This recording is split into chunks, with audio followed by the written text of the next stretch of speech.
Do you believe in that yourself? Gerhard's already up to his ears in work. Why would he need trouble with the mages? As for Bartos, that's not even funny. He couldn't care less about his race.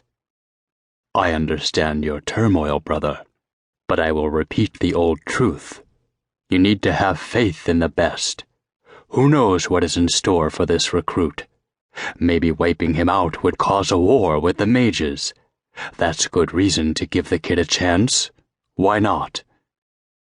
Do whatever you want, Archibald said, but there was obvious disdain in his voice. That tailed beast had already written me off and was going to get rid of me. I'll kill the bastard.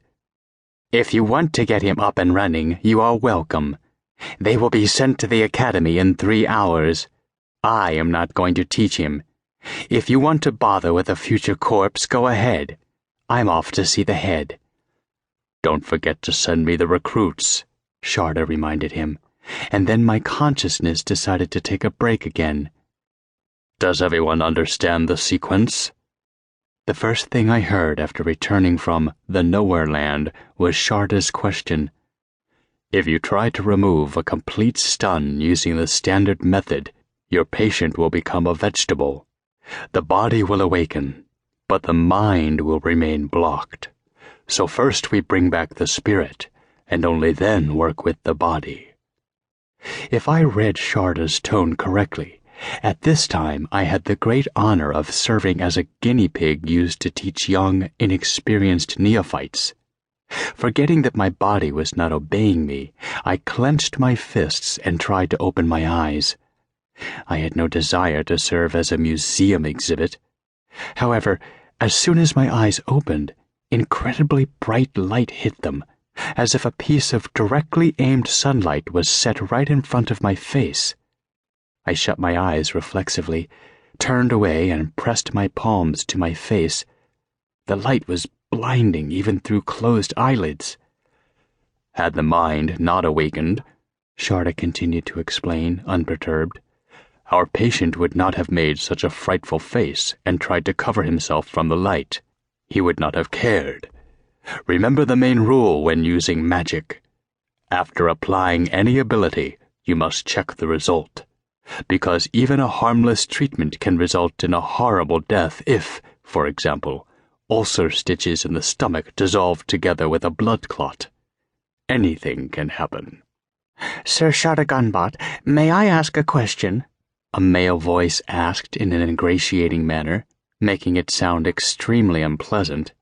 So, it means that our abilities can misfire at any moment?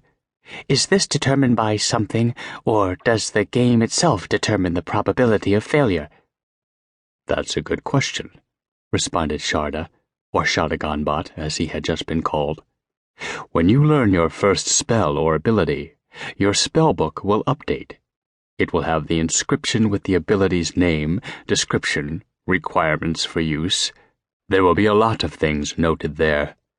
Also, it will have a column showing how many times you have used the ability. This is a basic parameter that determines the probability of success or failure when using the ability. So the more you train, the lower is your chance of failure. I moved my hands away carefully and opened my eyes. The room had brick walls and was small, more like a cell. Besides me, lying on a sort of dais, there were 5 other creatures. Some oddity looking like a huge, upstanding monitor lizard with 6 limbs, of which 4 were legs. A pointy-eared youngster that looked like a human, but was most likely an elf. An old guy so emaciated it begged the question why his body was not falling apart in pieces. A gnome, about 1 meter tall, wearing steel armor and, this surprised me most of all, Fagoff. Lance Corporal Fagoff, damn him. The huge 2-meter bruiser with the brains of a 5-year-old kid. How did he get here? What? Did I look like a mummy too? Fagoff asked, unwittingly providing me with a couple of hints.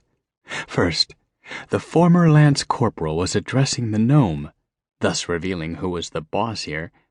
Second, he was not the one who had asked about